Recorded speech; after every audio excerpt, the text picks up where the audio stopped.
Once upon a time, in the heart of West Africa, there existed a magnificent city known as Ife. This ancient African city thrived between the 11th and 15th centuries, nestled in what is now modern-day Nigeria.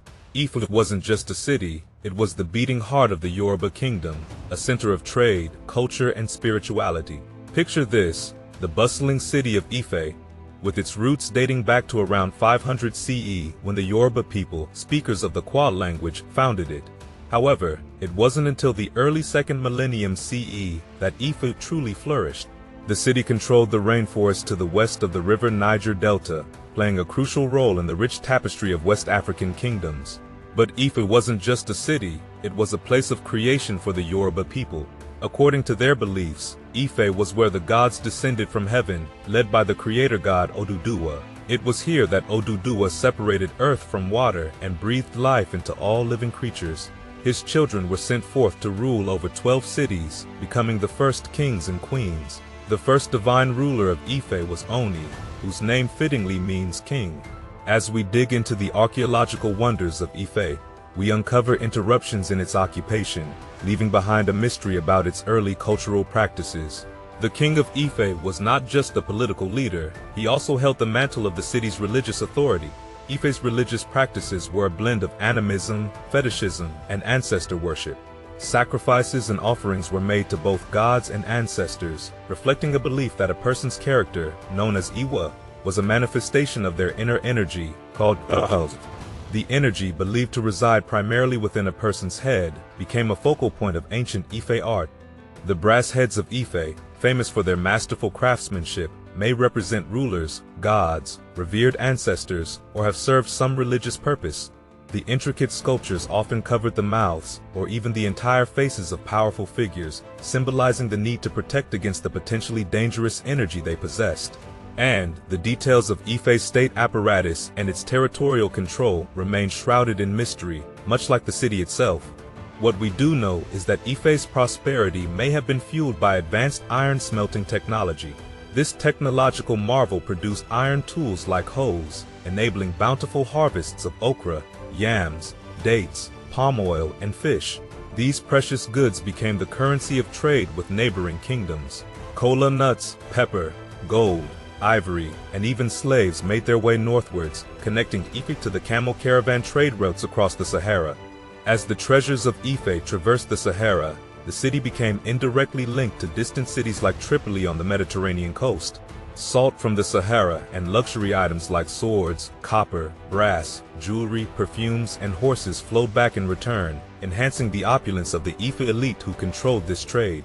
The cityscape of Ife evolved into a masterpiece by the 11th century, adorned with large stone buildings, a majestic palace, bustling workshops, and sacred shrines. Paved streets and courtyards with intricate designs, made from terracotta tiles, pottery, and quartz pebbles, painted a picture of an advanced and aesthetically rich society. Among the treasures of Ife, the metal sculptures of naturalistic, life-size human heads stood as unparalleled masterpieces. Crafted from the 11th to the 15th century using the lost wax process, these heads were discovered in a royal compound in 1938. Some were made from brass, others from pottery, each one unique in its artistic expression. The purpose of these enigmatic heads remains a puzzle. Were they representations of rulers, gods, revered ancestors, or objects of religious significance? The heads bore peculiar features, such as vertical lines thought to represent ritual scars, though scarification was not widely practiced among the Yoruba people. Another theory suggested the scars might differentiate local groups or symbolize temporary facial markings for rituals. A series of punched holes around the lips and jawline hinted at possible attachments like beards or veils of glass beads.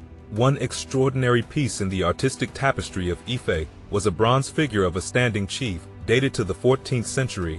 Adorned in a kilt-like garment, numerous necklaces, anklets, and a beaded hat with a high frontal decoration, the chief held a forest buffalo horn and a short staff. This exquisite figure, now housed in the Archaeological Museum of Lagos, Nigeria, stood as a testament to the rich cultural and artistic legacy of Ife. And long before the renowned brass heads took center stage, ancient granite stelae stood silent sentinels at the heart of Ife. These weathered monuments, adorned with minimal decoration and occasionally inlaid with iron nails, whispered tales of a time long past. Pottery vessels, crafted with care, showcased geometric relief designs around their necks. Near the royal palace, large vessels flaunted lids adorned with sculpted animal heads, a ram, elephant, and antelope, their secrets concealed within. In the artistic tapestry of Ife, pottery sculptures of both humans and animals added depth to the narrative. Hollow and composed of composite pieces, some depicted figures with physical deformities, signs of disease, or expressions of suffering.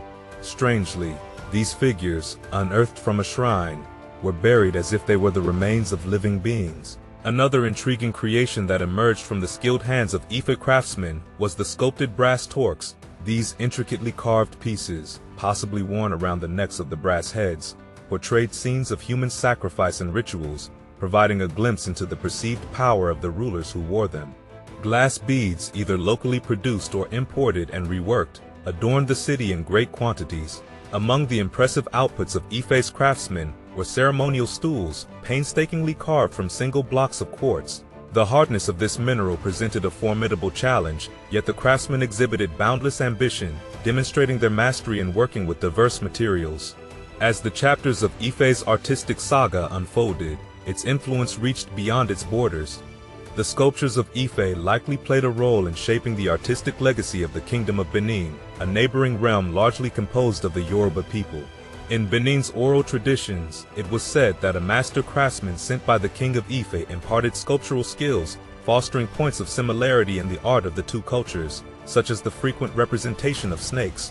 While the Kingdom of Ife vanished into the shadows from the late 15th century, the legacy endured. Today, Ife exists as a quiet town, a custodian of its religious importance. Shrines and sacred groves still echo with ancient whispers, and various societies of believers continue to worship the traditional gods that once graced the vibrant streets of Ife. The city, though lost in the time of history, lives on in the stories told by its art, a testament to the enduring power of creativity and culture.